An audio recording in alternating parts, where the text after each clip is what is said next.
अस्सलाम वालेकुम बच्चों, उम्मीद करता हूँ आप सब खैरियत से होंगे।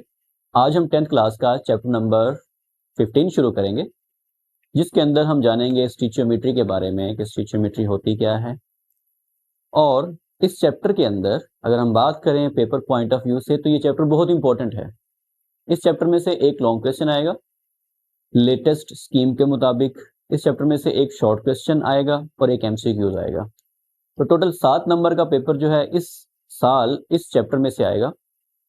और इस चैप्टर के अंदर जो न्यूमेरिकल प्रॉब्लम्स हैं अच्छे तरीके से देखेंगे, उनके कॉन्सेप्ट लेंगे, ताकि कोई भी एक न्यूमेरिकल अगर आप लोगों को पेपर में पूछा जाता है तो आप उसको बआसानी कर सकें। इसके साथ साथ ये जो कॉन्सेप्ट होने वाले हैं ये आप लोगों को अपर क्लासेस के अंदर बहुत काम आएंगे। लाइक फर्स्ट ईयर के अंदर, सेकेंड ईयर के अंदर, जब आप यूनिवर्सिटी लेवल पे जाएंगे उस लेवल पे ये कॉन्सेप्ट आपको काफ़ी ज़्यादा हेल्प आउट करने वाले हैं। तो ये चैप्टर बहुत इंपॉर्टेंट होने वाला है। इस पूरी की पूरी वीडियो को ध्यान से देखिएगा और आने वाली जो वीडियोस होगी इस चैप्टर के ऊपर उनको भी ज़रा ध्यान से देखिएगा, बहुत फ़ायदा होने वाला है आपको। तो चलिए स्टार्ट करते हैं। सबसे पहला जो टॉपिक है हमारा वो है molar volume. Molar volume basically होता क्या है, जैसे कि नाम ही इंडिकेट कर रहा है, मोलर वॉल्यूम। मोलर वॉल्यूम क्या होगा?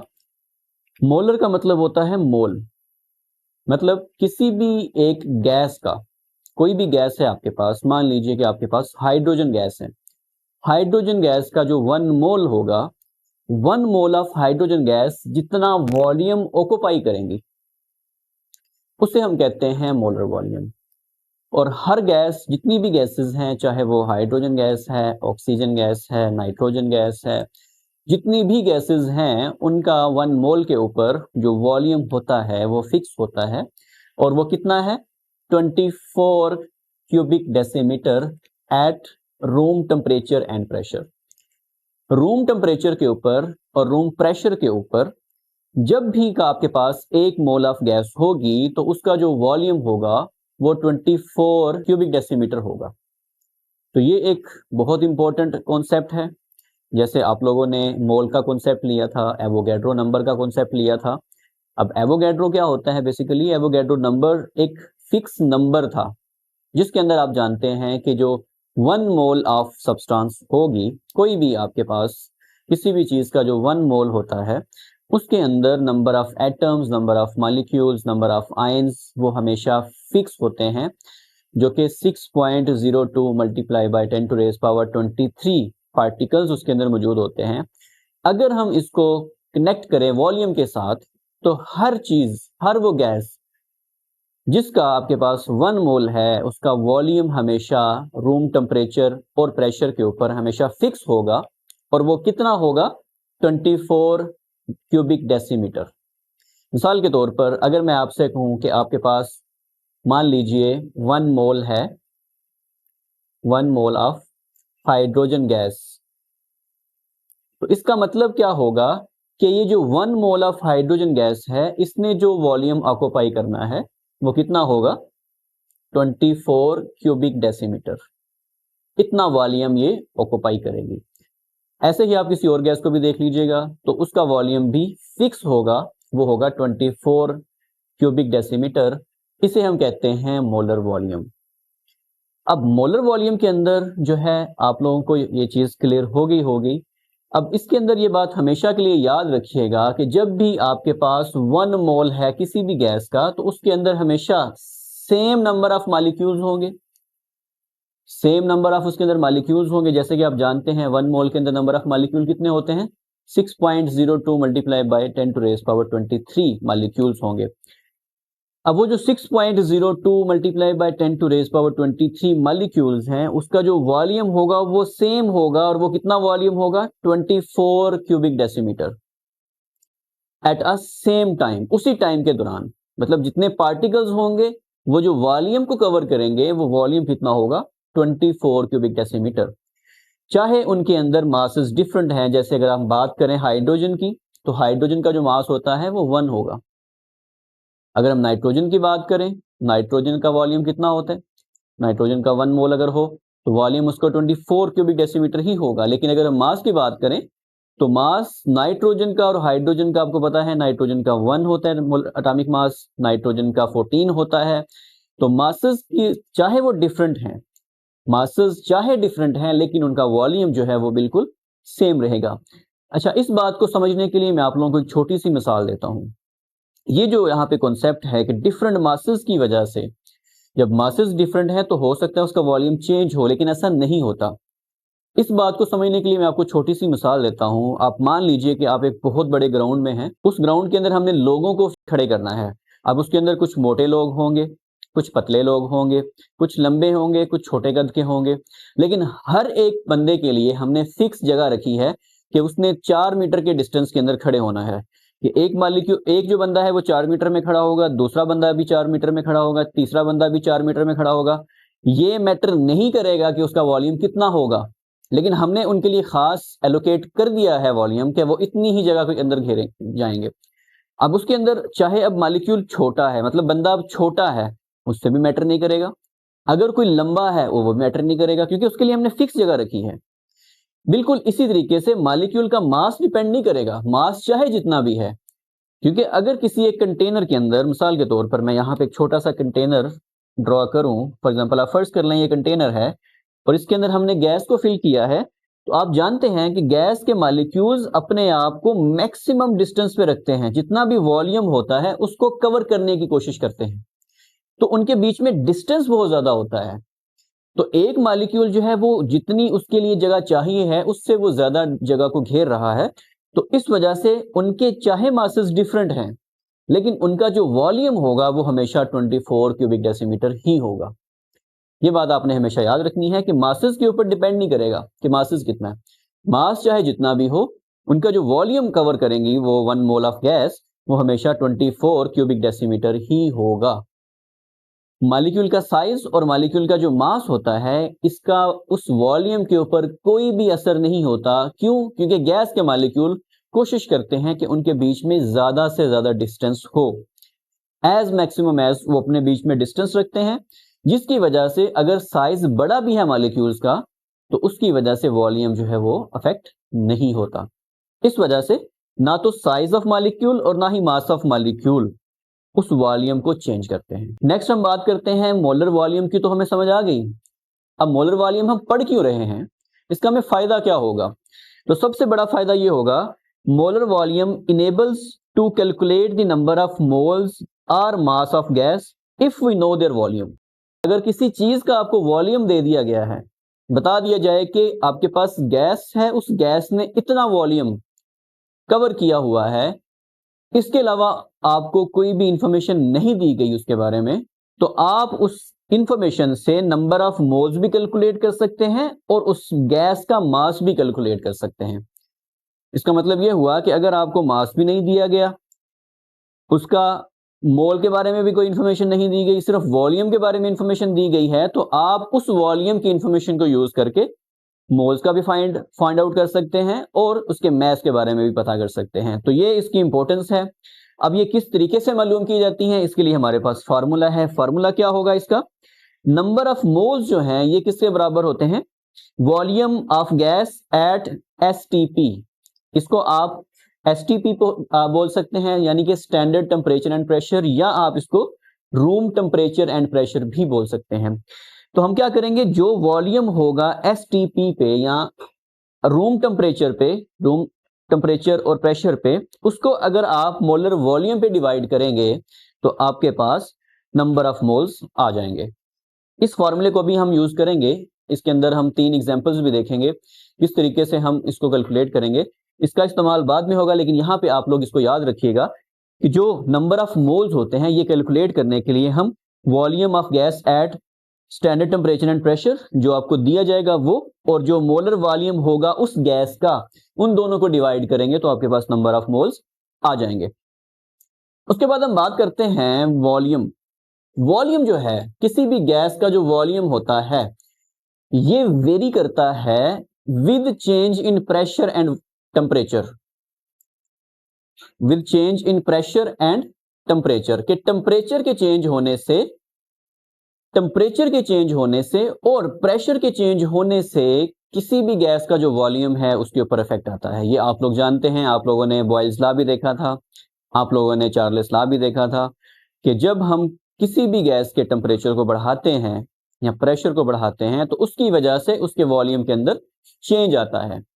अब हमें एक ऐसा स्टैंडर्ड चाहिए जिसके अंदर हम ये कह सकें कि आपके पास एक ऐसा स्टैंडर्ड टेम्परेचर हो, प्रेशर हो, जिस टेम्परेचर और प्रेशर को इस्तेमाल करके आप ये बता सकें कि इस टेम्परेचर और प्रेशर के ऊपर वॉल्यूम इतना होगा। तो उसके लिए हम क्या करते हैं, इन ऑर्डर टू कंपेयर या measure the volume occupied by gas we need a standard condition. हमें क्या चाहिए, उसके लिए एक स्टैंडर्ड कंडीशन चाहिए, टेम्परेचर की भी और प्रेशर की भी। तो इस केस के अंदर, मोलर वॉल्यूम के केस के अंदर जो स्टैंडर्ड टेम्परेचर लिया जाता है वो कितना लिया जाता है, 25 डिग्री सेल्सियस। 25 डिग्री सेल्सियस जो है ये यहाँ पे स्टैंडर्ड टेम्परेचर के तौर पे लिया जाता है, और इसको अगर हम केल्विन में देखें तो ये 298.15 केल्विन बनता है। और अगर हम बात करें प्रेशर की, तो प्रेशर हम कहाँ पे, यहाँ पे कितना लेते हैं, वो होता है 1 एटमॉस्फेयर प्रेशर। और 1 एटमॉस्फेयर प्रेशर कितना होता है, 760 टॉर के बराबर होता है। तो यहाँ पे जो स्टैंडर्ड कंडीशन ली जाती है मेजरमेंट के लिए, वॉल्यूम को मेजर करने के लिए रूम टेम्परेचर और प्रेशर के ऊपर, वो कितना लिया जाता है, 25 डिग्री सेल्सियस और 1 एटमॉस्फेरिक प्रेशर जो कि 760 टॉर के बराबर होता है। इसे हम कहते हैं standard room temperature and pressure, और इन शॉर्ट अगर हम इसे बोलें, इसे हम कहते हैं RTP, यानी कि room temperature and pressure. I hope कि यहां तक क्लियर हो गया होगा। अब हम आते हैं एग्जाम्पल्स की तरफ। मिसाल के तौर पर हम कहते हैं कि पहली जो एग्जांपल है 15.1, इसमें क्या बोला गया है, calculate the number of moles of nitrogen gas when it occupy a volume of 2.5 cubic decimetre eight room temperature and pressure. कि अगर आपके पास नाइट्रोजन गैस है, नाइट्रोजन गैस के आपने नंबर ऑफ मोल्स कैलकुलेट करने हैं, लेकिन ना तो आपको यहां पे इसका मास दिया गया है, ना ही इसके मोलर मास के बारे में बताया गया है, लेकिन इसके वॉल्यूम के बारे में आपको बता दिया गया है कि इस गैस जो आपके पास नाइट्रोजन गैस है, इसका जो वॉल्यूम है वो है 2.5 डेसीमीटर क्यूब। बताएं कि इसके कितने नंबर ऑफ मोल्स बनेंगे। तो इस न्यूमेरिकल को करने के दो तरीके होंगे। सबसे पहले आप ये जान लीजिए कि इसको करने के यहां पे दो तरीके हैं। सबसे पहला जो तरीका होता है वो ये होता है कि हम इसकी मोल कंसंट्रेशन को देख लें, मोल रेशियोज को देख लें। मोल रेशियोज के जरिए से भी आप इसको फाइंड कर सकते हैं, और दूसरे नंबर पे हमारे पास जो फार्मूला हमने देखा था उस फार्मूले को भी इस्तेमाल करके डायरेक्टली आप इस न्यूमेरिकल को हल कर सकते हैं। तो पहले हम जो मोल रेशियोज है उस तरीके से इसको हल करने की कोशिश करते हैं। तो जैसे कि आप लोग जानते हैं कि जब भी किसी एक गैस का वॉल्यूम 24 क्यूबिक डेसीमीटर होता है तो उसके अंदर नंबर ऑफ मोल्स कितने होते हैं, 1। तो हम यहां पे ये कंसीडर कर लेते हैं कि आपके पास जो नाइट्रोजन गैस है, अगर हमारे पास बिलफर्ज सपोज कर लें कि अगर आपके पास ये 1 मोल होती तो इसका वॉल्यूम कितना होना था, 24 क्यूबिक डेसीमीटर। तो हम ये कह सकते हैं 24 cubic decimetre volume of nitrogen gas contain how many moles, 1। जैसे आपने डेफिनेशन में पढ़ा था कि जब 24 क्यूबिक डेसीमीटर होगा तो कितने मोल बनेंगे, 1 बनेंगे। तो हम उसी बात को यहां पे ले लेते हैं कि अगर आपके पास नाइट्रोजन गैस है, जैसे कि उसने हमें कंडीशन दी है, अगर हमारे पास ये 24 क्यूबिक डेसीमीटर होती तो इसके अंदर नंबर ऑफ मोल्स कितने होते, 1 होते। इसके अंदर नंबर ऑफ मोल्स कितने होते, 1 होते। अगर आपके पास ये 24 क्यूबिक डेसीमीटर है, अगर ये हम कहें 1 हो, तो अगर 1 कैलकुलेट करना हो तो 1 क्यूबिक डेसीमीटर कितना वॉल्यूम, जब 1 क्यूबिक डेसीमीटर होगा तो कितने नंबर ऑफ मोल्स बनेंगे, 1/24। और हमें उसने कितना वॉल्यूम दिया है, हमें उसने वॉल्यूम दिया है 2.5 क्यूबिक डेसीमीटर। अगर 2.5 क्यूबिक डेसीमीटर वॉल्यूम हो तो उस वक्त नंबर ऑफ मोल्स कितने होंगे, जितने होंगे हम उसके साथ मल्टीप्लाई कर लेंगे। अब ये जो कॉन्सेप्ट है, ये जो मोल रेशियोज का कॉन्सेप्ट है, ये बच्चों को इसके अंदर बड़ी कंफ्यूजन होती है। तो इसके लिए मैं आपको छोटी सी एक मिसाल देता हूं।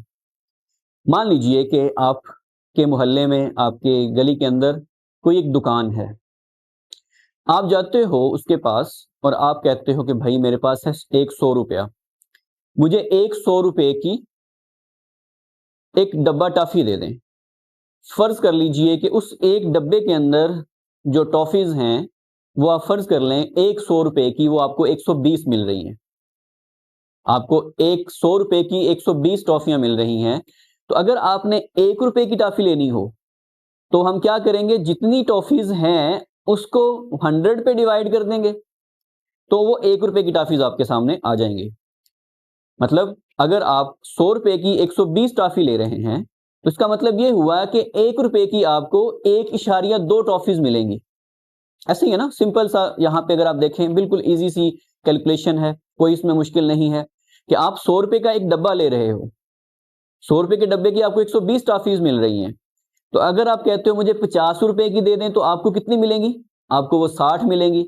अगर आप कहते हैं कि मुझे 1 रुपए की दे दें तो वो आपको 1.2 टॉफीज देगा।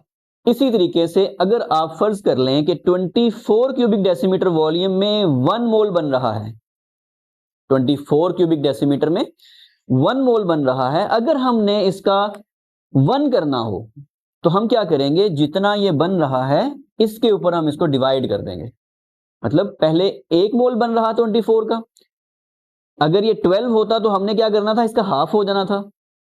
अब यहां पे अगर हमने 1 क्यूबिक डेसीमीटर देखना है तो ये क्या होगा, 124 पे डिवाइड हो जाएगा, तो हमारे पास 1 क्यूबिक डेसीमीटर का के नंबर ऑफ मोल्स आ जाएंगे। लेकिन हमें 1 के नहीं चाहिए, हमें किसके चाहिए, 2.5 डीएम क्यूब के चाहिए। तो उससे क्या होगा, हम यहाँ पे इसके नंबर ऑफ मोल्स कैलकुलेट करने के लिए इसे मल्टीप्लाई कर देंगे। जैसे मैंने आपको बताया, आपको चाहिए 50 रुपए की टॉफीज या 30 रुपए की टॉफीज चाहिए, ठीक है। 100 रुपए की 120 मिल रही थी, 50 रुपए की 60 मिल रही थी, 1 रुपए की आपको 1.2 मिल रही थी, लेकिन आपके पास है 30 रुपए। आप क्या करोगे, जो 1 रुपए की जितनी टॉफीज मिल रही हैं, आपको जितनी टॉफीज चाहिए, जितने पैसों की चाहिए, आप उनसे मल्टीप्लाई करोगे। फॉर एग्जाम्पल अगर आपको 30 रुपए की चाहिए तो 1.2 को आप 30 से मल्टीप्लाई करेंगे, जो आंसर आएगा उतनी टॉफीज वो दुकानदार आपको सिंपल दे देगा।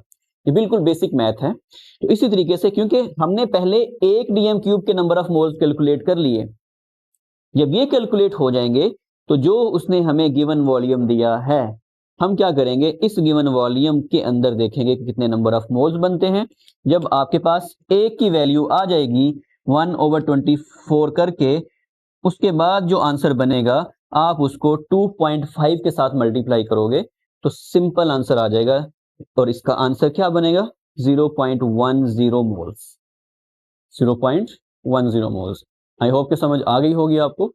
अगर इसी न्यूमेरिकल को अगर हमने हल करना है फार्मूले की मदद से, अगर हमने इसी न्यूमेरिकल को फार्मूले की मदद से करना है तो हम कैसे करेंगे, जैसे कि आप लोग जानते हैं हमारे पास फार्मूला क्या है, moles at standard temperature and pressure divided by molar volume. तो हम क्या करेंगे, यहाँ पे जो एग्जाम्पल है इसका डेटा लिख लेते हैं। हमने कैलकुलेट क्या करने हैं, कैलकुलेट हमने करने हैं नंबर ऑफ मोल्स। यहाँ पे जो गिवन डेटा है वो क्या होगा, गिवन डेटा के अंदर उसने जो हमें चीज दी है वो क्या है, गिवन डेटा के अंदर उसने हमें सिर्फ और सिर्फ वॉल्यूम दिया है, यानी कि वॉल्यूम एट एसटीपी उसने हमें दिया है, volume at room temperature and pressure, जो कि वो कितना बनता है, 2.5 डीएम क्यूब। इस न्यूमेरिकल के अंदर उसने हमें सिर्फ और सिर्फ वॉल्यूम दिया है, वो वॉल्यूम हमने यहाँ पे लिख दिया है। अब यहाँ पे हमें मालूम है नाइट्रोजन गैस है, तो नाइट्रोजन गैस जो मोलर वॉल्यूम होगा वो हमें ऑलरेडी मालूम होगा, तो यहाँ पे हम क्या लिखेंगे, molar volume of nitrogen gas, जो कि कितना होगा, 24 cubic decimetre, 24 cubic decimetre. Calculate हमने क्या करना है, ये हमारा 2 फाइंड हो जाएगा जो हमने कैलकुलेट करना है। फाइंड हमने क्या करने हैं, नंबर ऑफ मोल्स, ये हमने फाइंड करने हैं, नंबर ऑफ मोल्स हमने फाइंड करने हैं। सिंपल फार्मूला हम लगाएंगे, जैसे आपने यहां पे देखा था, नंबर ऑफ मोल्स का फार्मूला क्या है, number of moles is equal to volume at room temperature and pressure divided by molar volume. तो सिंपली आप क्या करोगे, जो आपको रूम टेम्परेचर, ये जो रूम टेम्परेचर पे वॉल्यूम दिया गया है 2.5, इसको डिवाइड कर दोगे 24 के साथ, तो इसका आंसर क्या आएगा, 0.10 मोल्स। 0.10 मोल इसका आंसर आएगा। इस न्यूमेरिकल को आप दोनों तरीकों से कर सकते हैं। इसका एक तरीका ये होगा और दूसरा तरीका इसका, आप इसको मोल रेशियोज के जरिए भी कर सकते हैं। ये तरीका थोड़ा सा मुश्किल लगता है बच्चों को। अगर आप इसको करना चाहते हैं तो सिंपल फार्मूले से भी इसको आप सॉल्व कर सकते हैं, ये आपके अपने ऊपर होगा। इसी तरीके से एक और एग्जांपल है। अब यहाँ पे थोड़ा सा चेंज आया है। यहाँ पे क्या चेंज आया है, उसने हमसे पूछा है वॉल्यूम। यहाँ पे देखिए, अगर हमारे पास जो फार्मूला है इसके अंदर अगर एक भी चीज हमें जैसे मिसाल के तौर पर नंबर ऑफ मोल्स दिए हैं तो हम वॉल्यूम को फाइंड कर सकते हैं। अगर हमें वॉल्यूम दिया है तो हम नंबर ऑफ मोल्स को फाइंड कर सकते हैं। तो एक चीज उसने हमें यहाँ पे दी होगी, जैसे एग्जांपल नंबर 2 के अंदर 15.2 के अंदर देखें तो यहाँ पे हमें क्या उसने पूछा है, कह रहा है calculate the volume, calculate the volume of 0.5 moles of hydrogen eight room temperature and pressure. कि आपके पास क्या मौजूद है, आपके पास हाइड्रोजन के 0.5 मोल्स हैं। हाइड्रोजन के आपके पास 0.5 मोल्स हैं रूम टेम्परेचर प्रेशर के ऊपर। कह रहा है बताओ कि उसका वॉल्यूम कितना होगा, उसका वॉल्यूम कितना होगा। तो सिंपल हम इसका सॉल्यूशन देखते हैं। सबसे पहले जो गिवन डेटा है उसको लिख लेते हैं। गिवन डेटा उसने क्या दिया है,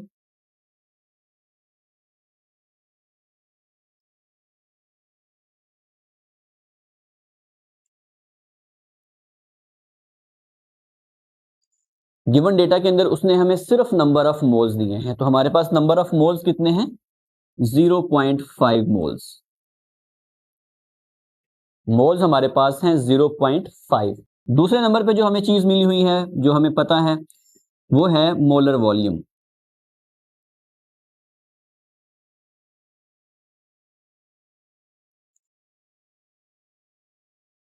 मोलर वॉल्यूम कितना होता है, 24 क्यूबिक डेसीमीटर। अब यहां पे उसने हमें दिया तो नहीं हुआ, इस कैलकुलेशन के लिए इस जो न्यूमेरिकल दिया है इसके अंदर उसने हमें दिया तो नहीं हुआ हाइड्रोजन गैस का मोलर वॉल्यूम, लेकिन हमें पता है, हमने ये चीज ये देखी थी कि अगर 1 मोल हाइड्रोजन गैस होगी तो वहां पे जो मोलर वॉल्यूम बनेगा वो हमेशा 24 क्यूबिक डेसीमीटर बनेगा। इस वजह से हमारे, क्योंकि ये फार्मूले का भी पार्ट होता है, हमें इसलिए इसको याद रखना है कि हमें मोलर वॉल्यूम जो है, चाहे उसने न्यूमेरिकल में उसका जिक्र किया है या नहीं किया, आपने उसको माइंड में रखना है, क्योंकि हमारे फार्मूला के अंदर इसका बहुत इंपॉर्टेंट रोल है। इस वजह से जो गिवन डेटा है उसके अंदर तो उसने हमें नंबर ऑफ मोल्स दिए हैं। दूसरे नंबर पे आपने याद रखना है कि जो मोलर वॉल्यूम है हाइड्रोजन गैस का वो कितना होता है, 24 क्यूबिक डेसीमीटर। तो यहां पे जो फाइंड करना है हम उसकी तरफ आ जाते हैं। तो जो टू फाइंड है वो बेसिकली हमने क्या फाइंड करना है, वॉल्यूम, वॉल्यूम ऑफ गैस, ये हमने फाइंड करना है। तो सिंपल हमारे पास फॉर्मूला जो है हम उसको लगाएंगे। यहां पे हम फॉर्मूला सबसे पहले लिख लेते हैं। फॉर्मूला इसका क्या बनेगा,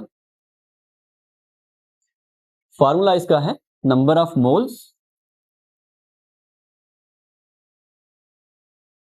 is equal to volume of gas divided by molar volume. तो सिंपल हमारे पास फार्मूला जो पहले हमने इस्तेमाल किया है उसी फार्मूले को हम यहां पे दोबारा इस्तेमाल करेंगे। तो नंबर ऑफ मोल्स किस तरीके से कैलकुलेट होंगे, वॉल्यूम ऑफ गैस जो कि रूम टेम्परेचर और प्रेशर के ऊपर है, और उसको हम डिवाइड करेंगे मोलर वॉल्यूम ऑफ गैस के ऊपर। तो यहां पे हमें उसने नंबर ऑफ मोल्स दिए हैं। हम क्या करते हैं, इसको सबसे पहले इसी के अंदर वैल्यूज को पुट कर देते हैं। नंबर ऑफ मोल्स जो दिए हैं वो कितने हैं, 0.5, which is equal to molar mass, volume हमने कैलकुलेट करना है, डिवाइडेड बाय मोलर मास कितना होता है, 24 क्यूबिक डेसीमीटर। तो हमारे पास ये डेटा बन जाएगा। अगर हम इसको क्रॉस मल्टीपल करें, क्योंकि इक्वल के उस साइड पे वैल्यू है, अगर हम इसको क्रॉस मल्टीपल करें, क्रॉस मल्टीप्लीकेशन करें, तो वॉल्यूम 1 से मल्टीप्लाई होके वॉल्यूम आ जाएगा, volume is equal to 0.5 multiply by 24। ये आपके पास इस तरीके से एक्सप्रेशन आ जाएगा। अब इसका जो आंसर बनता है, आपने 0.5 को 24 के साथ मल्टीप्लाई करना है, तो यहां पे जो वॉल्यूम आएगा वो कितना आएगा, 12 क्यूबिक डेसीमीटर। तो ये आपका यहां पे आंसर बनेगा। इस तरीके से आप इस न्यूमेरिकल को हल कर सकते हैं। सिंपल दोबारा से आपको रिपीट करवा देता हूं कि आपके पास सिंपल क्या है, उसने नंबर ऑफ मोल्स दिए हैं। कह रहे बताओ कि हाइड्रोजन का रूम टेम्परेचर और प्रेशर के ऊपर वॉल्यूम कितना होगा। तो सबसे पहले हमने गिवन डेटा लिखा है, गिवन डेटा के अंदर हमें नंबर ऑफ मोल्स उसने दिए हैं, वो हमने यहाँ पे लिख लिए। दूसरे नंबर पे वॉल्यूम, मोलर वॉल्यूम जो है, क्योंकि हमारे फार्मूले का हिस्सा है इसलिए हम इसको यहाँ लिखेंगे कि मोलर वॉल्यूम जो हाइड्रोजन गैस का है वो कितना होगा, 24 क्यूबिक डेसीमीटर, जो कि 1 मोल के अंदर होते हैं। अब हमने फाइंड क्या करना है, वॉल्यूम ऑफ गैस। तो वॉल्यूम ऑफ गैस के लिए हम फार्मूला क्या लगाएंगे, number of moles is equal to volume of gas divided by molar volume. तो हम क्या करेंगे, वैल्यूज को पुट करेंगे, नंबर ऑफ मोल्स जो दिए हैं वो हमने यहाँ पे लिख दिए, वॉल्यूम हमने कैलकुलेट करना है, मोलर मास कितना बनता है 24, ये आपने वैल्यू याद रखनी है। अगर हम इसको क्रॉस मल्टीपल करें तो 24 0.5 से मल्टीप्लाई हो जाएगा, तो इसका जो आंसर आएगा वो कितना आएगा, 12 क्यूबिक डेसीमीटर। आई होप कि आपको समझ आ गई होगी। अब हम देखते हैं किस तरीके से आप वॉल्यूम को कैलकुलेट कर सकते हैं अगर आप लोगों को सिर्फ किसी भी गैस का मैस दे दिया जाए। पहली एग्जांपल के अंदर हमने देखा था, हमें उसने मोल दे दिया था। तो जब मोल मिल गए तो हमारे पास सिंपल फार्मूला बनता है, हम उस फार्मूले की मदद से इसको हल कर सकते हैं, जो कि फार्मूला क्या था, number of moles is equal to volume of gas at room temperature and pressure divided by molar volume. उसमें हमें डायरेक्टली उसने मोल दिए हुए थे, तो हम डायरेक्टली क्या कर सकते हैं, उन मोल्स की वैल्यू को वहां लगा के उस न्यूमेरिकल को हल कर सकते हैं। लेकिन अगर हमें उसने किसी भी गैस का मास दे दिया हो, तो मास के केस के अंदर हम क्या करेंगे, हम पहले नंबर पे नंबर ऑफ मोल्स कैलकुलेट करेंगे, और जब हमें नंबर ऑफ मोल्स मिल जाएंगे तो फिर हम क्या कर सकते हैं, किसी भी गैस का वॉल्यूम को कैलकुलेट कर सकते हैं। तो आइए एक एग्जांपल ऐसे भी देखते हैं, यहाँ पे कैलकुलेट दी वॉल्यूम।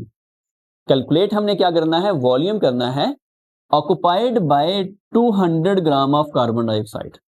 अब आपको मास दे दिया है उसने कार्बन डाइऑक्साइड का, मोल्स नहीं दिए, तो अब आपने क्या फाइंड करना है, वॉल्यूम को फाइंड करना है। अब आप कैसे करेंगे, गिवन डेटा दिया गया है हम वो लिख लेते हैं।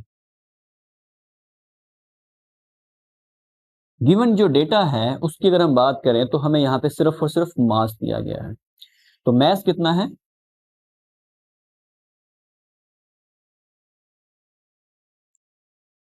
मास हमें जो यहाँ पे दिया गया है वो है 200 ग्राम्स।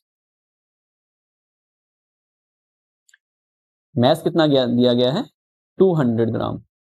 इसके अलावा हमें यहाँ पे कोई भी चीज नहीं दी गई। तो यहाँ पे आप लोगों ने 9th क्लास में बड़े अच्छे तरीके से न्यूमेरिकल्स किए होंगे।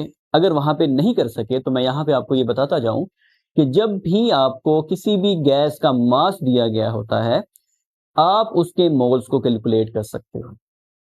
आप उसके मोल्स को कैलकुलेट कर सकते हो। मोल्स का फार्मूला क्या होता है, मोल किसके बराबर होता है, मैं आपको यहाँ पे फार्मूले का लिख देता हूं। मोल किसके बराबर होता है, मोल होता है mass in grams divided by molar मास।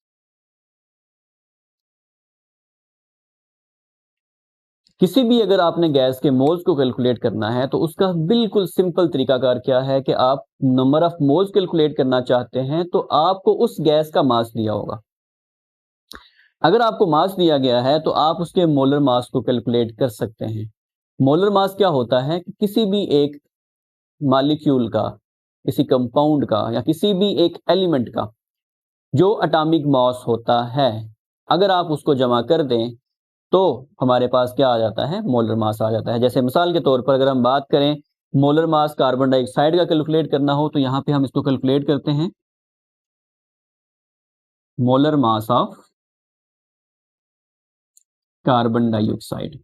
इसको कैलकुलेट करने का बिल्कुल सिंपल तरीका है, आप इंडिविजुअल एटम्स का जो मास होता है आप वो लिखिएगा। इसका मिसाल के तौर पर कार्बन का जो मास होता है वो कितना होता है, 12। कार्बन का जो मैस होता है वो कितना होता है 12। ऐसे ही आपके पास ऑक्सीजन है, ऑक्सीजन का जो मैस है वो होता है 16, लेकिन एटम्स कितने हैं यहाँ पे 2। तो हम क्या करेंगे 16 को 2 से मल्टीप्लाई कर देंगे, 16 को 2 से मल्टीप्लाई कर देंगे। किसी भी चीज का मोलर मास कैलकुलेट करना है, जो भी आपके पास मॉलिक्यूल है उस मॉलिक्यूल का जो इंडिविजुअल मास होता है, आप उस इंडिविजुअल मास को अगर प्लस करेंगे तो आपके पास उस मॉलिक्यूल का मोलर मास आ जाएगा। अब यहाँ पे 16 को 2 से मल्टीप्लाई करें तो ये आता है 32, और 32 के अंदर अगर हम 12 को प्लस करें तो ये बनेगा 44 ग्राम्स पर मोल। तो ये हमारे पास आ गया मोलर मास। इसी तरीके से अगर आप यहाँ पे देखें, क्योंकि वॉल्यूम कैलकुलेट करना है, तो जो वॉल्यूम का फार्मूला था उसके अंदर हमारे पास जो मोलर वॉल्यूम है वो भी हम देखेंगे। जैसे हमने मोलर मास देखा है यहाँ पे, तो मोलर वॉल्यूम भी देखेंगे। तो मोलर वॉल्यूम कितना होगा, molar volume of carbon dioxide वो कितना होगा, यानी कि एक मोल का जो मास मोलर वॉल्यूम होगा वो कितना होगा, वो होता है 24 क्यूबिक डेसीमीटर। एक मोल का जो वॉल्यूम बनता है वो इतना बनता है। तो पहले हम मोल को कैलकुलेट कर लेते हैं। मोल को कैलकुलेट करने के लिए हम सिंपल क्या करेंगे, सिंपल हम जो 200 ग्राम्स है यहाँ पे नंबर ऑफ मास ले लेंगे, मास इन ग्राम ले लेंगे, उसके बाद क्या है मोलर मास। तो मोलर मास कितना बनता है 44। अगर 200 को हम 44 पे डिवाइड करें तो यहाँ पे जो मास बनेगा वो कितना बनेगा 4.5 मोल्स। ये कितना बनेगा 4.5। अगर हम इसको मजीद प्रिसाइज लिखना चाहें तो इसके लिए आएगा 4.54 मोल्स। तो ये आपके पास आ गए मोल्स। अब जब आपके पास मोल्स आ गए, अब आपके लिए फार्मूला बिल्कुल इजी हो जाएगा। अब आप इस फार्मूले के अंदर इसको लगा सकते हैं, जो कि फार्मूला क्या है, number of moles is equal to volume of gas divided by volume of gas divided by molar volume. Simple आप क्या करोगे, अब आपने मोल्स कैलकुलेट कर लिए, अब आप सिंपल यहां पे मोल्स की वैल्यू लिखेंगे। मोलर वॉल्यूम आपके पास ऑलरेडी है, जैसे आपने पिछला न्यूमेरिकल हल किया था सेम वैसा सिनेरियो बन गया है। तो यहाँ पे आप नंबर ऑफ मोल्स को लिखोगे, जो कि कितने हैं 4.54, which is equal to volume हमने कैलकुलेट करना है डिवाइडेड बाय 24, जो कि मोलर वॉल्यूम बनेगा। तो यहाँ पे टू फाइंड जो है आप लोग लिख लीजिएगा। टू फाइंड हमने क्या करना है वॉल्यूम, तो फाइंड हमने वॉल्यूम करना है, सिंपल आप इसको क्रॉस मल्टीपल कर लें। क्रॉस मल्टीपल करेंगे तो किसके इक्वल आएगा ये volume is equal to 24 multiply by 4.54। जब आप इसको मल्टीप्लाई करेंगे तो मल्टीप्लाई करने के बाद जो आपके पास आंसर आएगा वो आएगा 109 क्यूबिक डेसीमीटर। ये आ गया वॉल्यूम। ये जो वॉल्यूम आया है ये रूम टेम्परेचर एंड प्रेशर पे आया है, जब कार्बन डाइऑक्साइड की तादाद जो मास है वो कितना है 200 ग्राम्स है। तो इस तरीके से आप इस न्यूमेरिकल को हल कर सकते हो। अगर आपको मास दिया गया है, आप पहले उसके मोल्स कैलकुलेट कर लीजिए। मोल्स कैलकुलेट करने का तरीका मैंने आपको बता दिया है। जब आपके पास मोल्स आ जाएंगे, फिर आप जो पहले वाला फार्मूला आपने पढ़ा था उस फार्मूले के अंदर इन वैल्यूज को पुट करें। वो फार्मूला क्या है, इस फार्मूले को आप अच्छे तरीके से याद कर लीजिए। अगर आपने नंबर ऑफ मोल्स कैलकुलेट अब करने हैं तो simple number of moles which is equal to volume of gas divided by molar volume. तो आप इसको सिंपल यहाँ पे डिवाइड करके सिंपल वैल्यूज को यहाँ पे पुट करें। पुट करने के बाद क्रॉस मल्टीपल करें तो आपके पास आंसर आ जाएगा, जो कि आंसर क्या बनता है 109 क्यूबिक डेसीमीटर। आई होप कि समझ आ गई होगी आपको। अगर आपकी कोई क्यूरी है, कोई सवाल है तो कमेंट सेक्शन में पूछिएगा। अगर आपको वीडियो अच्छी लगी है तो अपने दोस्तों के साथ शेयर कीजिए ताकि इससे वो भरपूर फ़ायदा उठा सकें।